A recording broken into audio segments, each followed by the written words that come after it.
Hi everybody, my name is Natasha and we're here to do a quick video. This is for a friend who was trying to learn how to do his daughter's hair.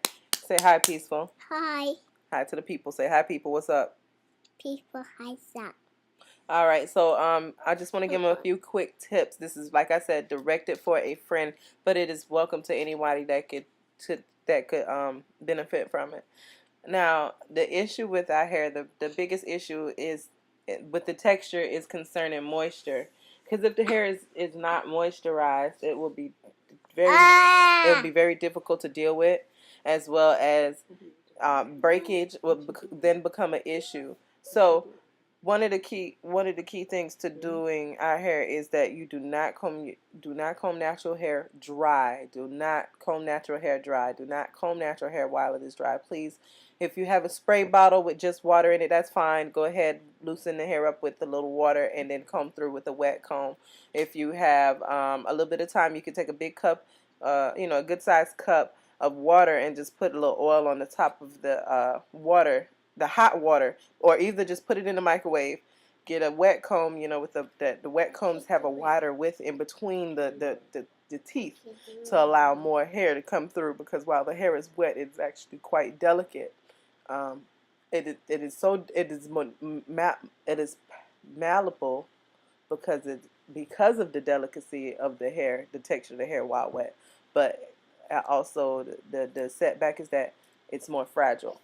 So a wet comb on wet hair would be really good to actually comb the hair out, loosen it up a little bit before you actually start to braid or plait. Another thing you can do is after you wash the hair, condition the hair, and you dry the hair, go ahead and add a leave-in conditioner or whatever you use as a liquid conditioner. I personally use this. It's a new spray. Um, hopefully I'll put the name of it up soon. Anyway, so you leave-in conditioner. Then after that, you use a heavy oil to seal the leave-in conditioner on the hair, because the heavy oil is so thick that it coats the hair. It stays attached to the hair, to the ends of the hair. The lighter oils, they do not do that. As they heat up, they actually melt back downward towards the scalp. They follow the flow of gravity, which would be down to the hair, towards the scalp, and then down the face. So a lot of people end up with acne and other hair issues because the grease does not stay stationary as far as the hair is concerned. Now, when I say heavier oils, I mean like jojoba oil, almond oil, coconut oil, castor oil, and glycerin are the more heavier of all those oils. But the heavier the oil, the better it is for more coarse hair. Castor oil works the best for the most coarse hair. Coconut oil works better for like two B type texture hair, and because it is a little thinner than castor oil. So the thinner the hair, the thinner the oil. But once your hair is moisturized, if you have a consistent routine, you don't have to use such a heavy oil all the time. You can start to use those thinner oils on an everyday basis, and then use the heavier oils once you wash your hair, maybe once every 2 weeks or even once a month. It depends on you, and as you notice the uh, um, the hair patterns or texture getting better or worse. So keeping the hair moisturized is lesson number one, and not combing it while dry is uh, is watch out tip number one. So do not comb the hair while dry. Keep it moisturized. Use a leave-in conditioner. Use the oil to seal the leave-in conditioner on the hair. Now, the hair grows in a gyro frequency, that is the charged particles that grow spiraled. Um, Feel free to Wikipedia it. Uh, Another tip would be doing the hair after you wash it and condition it and put the leave-in conditioner on it and then the oil. Doing the hair after all that makes it a lot easier process. And I would say if you could do that once a week, it will also help with the growth of the hair.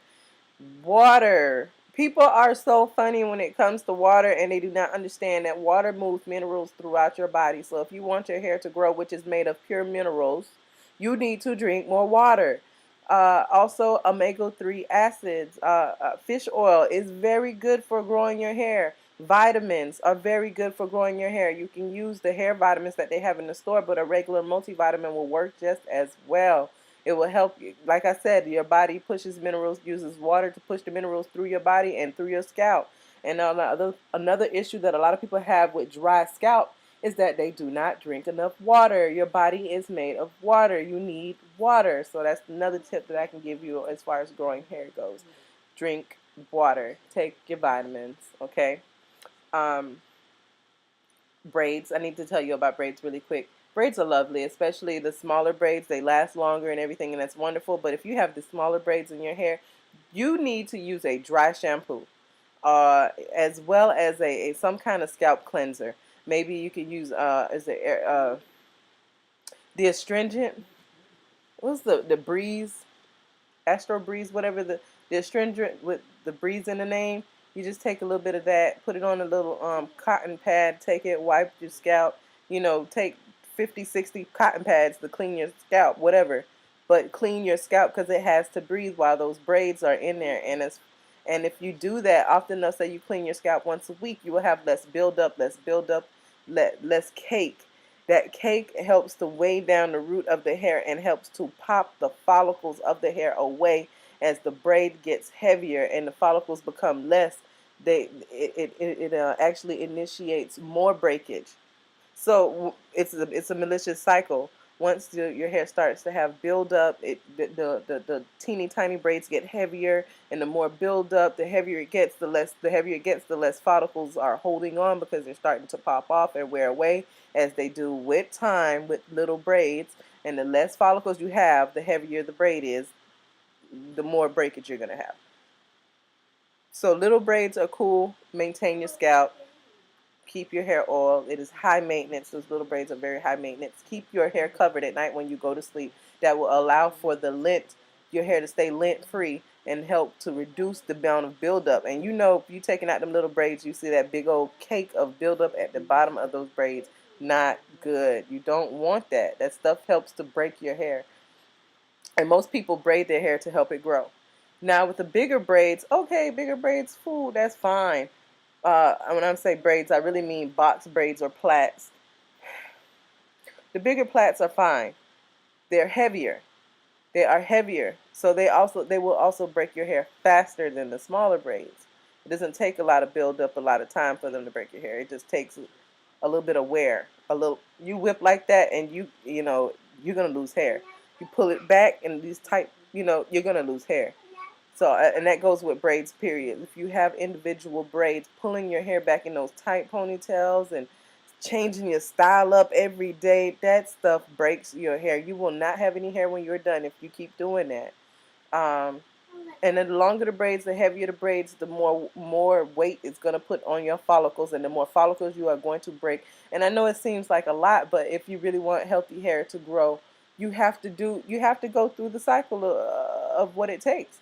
So braids, good, wonderful. Also, do not keep braids in over a period of 3 weeks, 3 to 6 weeks. For micros, I say 6 weeks. 6 weeks pushing it. For me, I probably will not keep micros in for more than 4 weeks. Can't do it. Not unless I want to lose my edges, and I kind of like my hairline being up to my ear, so I'm gonna work with that. But if you brave, push it 6 weeks. No more than 6 weeks. Um, Braiding, and another hair growth tip to actually help your natural hair grow faster is braiding your hair. Braiding your natural hair, like this is a natural protective style. My hair is twisted, really small little twist. I mean, I love it. I don't do much. I go to sleep, I wake up, and I shake, and bang, I'm ready to go. I like that. That's me. But the more protective styles that you have, the more your hair will grow. And if you are committed to growing your hair, then you are committed to seeing about some protective styles. And they're not all bad, you know what I'm saying? I've done a few that are very actually quite classy, and business-like. Uh, I also want to talk about locks. I love locks. Locks are beautiful. Locks are, people think that once they get locks, they don't have to do anything, and it's not true. Locks have to be maintained. Locks have a tendency to crawl.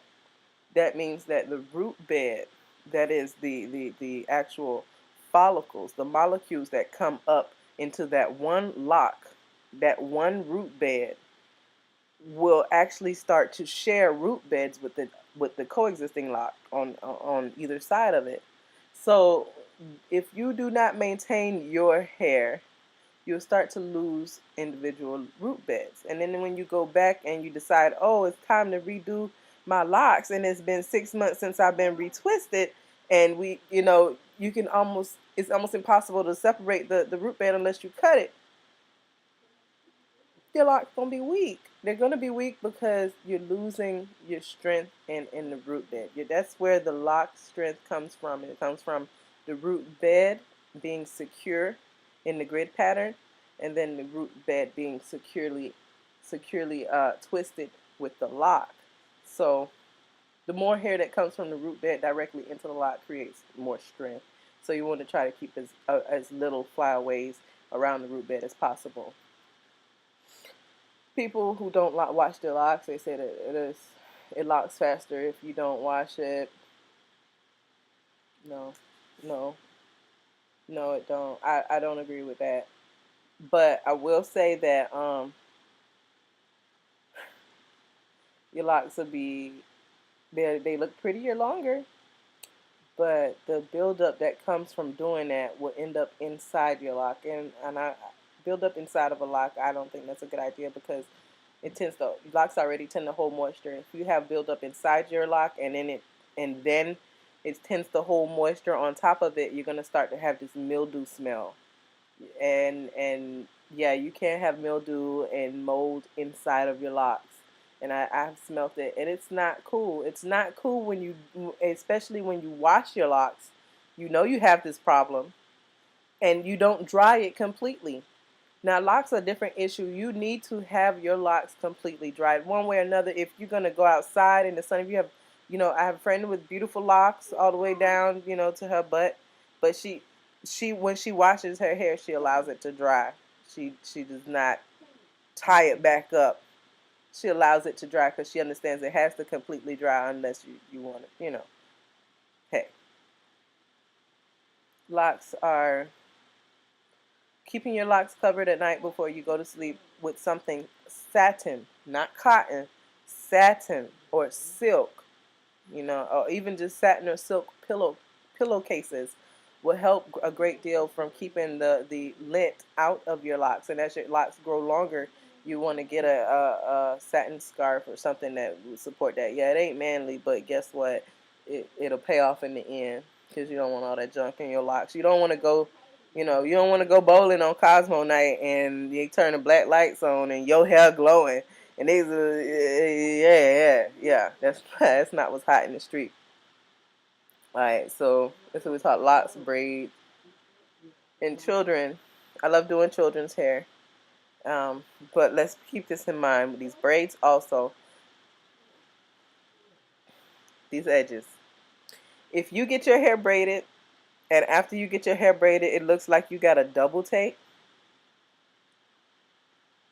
you probably shouldn't be wearing braids. You probably want to let your hair grow back. That means that your edges have broken off.